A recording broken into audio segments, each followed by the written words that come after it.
ఎడారిలో సెలయేర్లు. డిసెంబర్ 11వ తేదీ.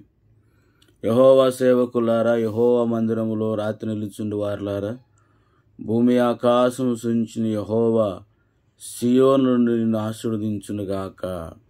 కీర్తన గ్రంథం 134వ అధ్యాయము 1 నుంచి 3వ వచనం వరకు. ఆరాధించడానికి ఇంతకంటే మంచి టైము దొరకలేదా అని మీరనవచ్చు. రాత్రి వేళలో దేవుని మందిరములో నిలబడుచున్నారంట.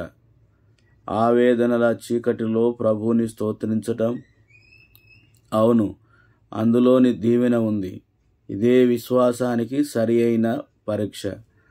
నా పట్ల నా స్నేహితుడి ప్రేమ ఎలాంటిదని చూడాలంటే నా కష్టకాలమే తగిన సమయం. దేవుని ప్రేమ విషయం కూడా ఇంతే. వాతావరణం నిర్మలంగా ఉన్నవేళ, చెట్లన్నీ చిగిర్చి పండ్లతో నిండి ఉన్నవేళ, గాలంతా ఆనందగానాలతో నిండి ఉన్నవేళ దేవుని పూజించటం తేలికే. చెట్లు వాడిపోయి పాటలు ఆగిపోయినప్పుడు కూడా నా హృదయం అలానే దేవుని స్తుతించగలదా? రాత్రి వేళల్లో నేను దేవుని మందిరములో నిలబడగలనా? ఆయన కల్పించిన రాత్రిలో ఆయనపై ప్రేమ నిలుపుకోగలనా? గెత్సెమనే తోటలో గంటసేపు నిలిచి ఆయన కోసం కనిపెట్టగలనా? కల్వరి దారిలో ఆయన సిలువ మోయటానికి సహాయపడగలనా? మరియు యోహాన్లాగా ఆయన అంతిమ క్షణాల్లో ఆయన చెంత నిలబడగలనా? క్రీస్తు శరీరం గురించి నికోదేములాగా శ్రద్ధ వహించగలనా? అప్పుడే నా ఆరాధన సంపూర్ణం, నా దీవెన ఫలభరితం. ఆయన అవమానాలు పొందుతుండగా ఆయనపై నా ప్రేమ నిలిచి ఉంది. ఆయన నికృష్ట స్థితిలో ఉండగా నా విశ్వాసం ఆయనపై కేంద్రీకృతమైంది.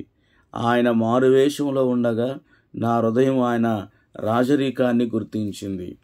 చివరికి నాకు తెలిసింది, నాకు కావలసింది బహుమతి కాదు, బహుమతినిచ్చే దాత. రాత్రిలో ఆయన మందిరం నిలుచున్నానంటే ఆయనను నేను స్వీకరించానన్నమాట. శాంతి సమాధానాలు కాదు, దేవుడే నా గమ్యం. దీవెనలు కాదు, వాటినిచ్చే దేవుడే. నడిపించే బాధ్యత ఆయనదే, నాది కాదు. ఏమి ఎదురైనా, ఏ దారైనా దేవునిలో గమ్యాన్ని వెతికింది విశ్వాసం. గమ్యం చేరుస్తాడని నిరీక్షించింది ప్రేమ. నా విన్నపాలు అంగీకరించి నడిపించాడు ఆయనే కదా కడదాకా. చీకటి దారులైన, భారమైన, దూరమైన, చెల్లించవలసిన ధర ఎంతైనా గమ్యాన్ని నేను ఎలా చేరుకోగలను నేర్పాడు. ఆ దారి ఇరుకైన, తినని దారి. ఆయన అడిగిన దానిని కాదనలేను, ఆయన చెంతకి చేరక ఉండలేను. అనుదినం నా ప్రభువుకే ఘనత, ఆ ఘనతలోనే నా జీవ ఫలము. అట్టి కృప దేవుడు మనకు అనుగ్రహించునుగాక.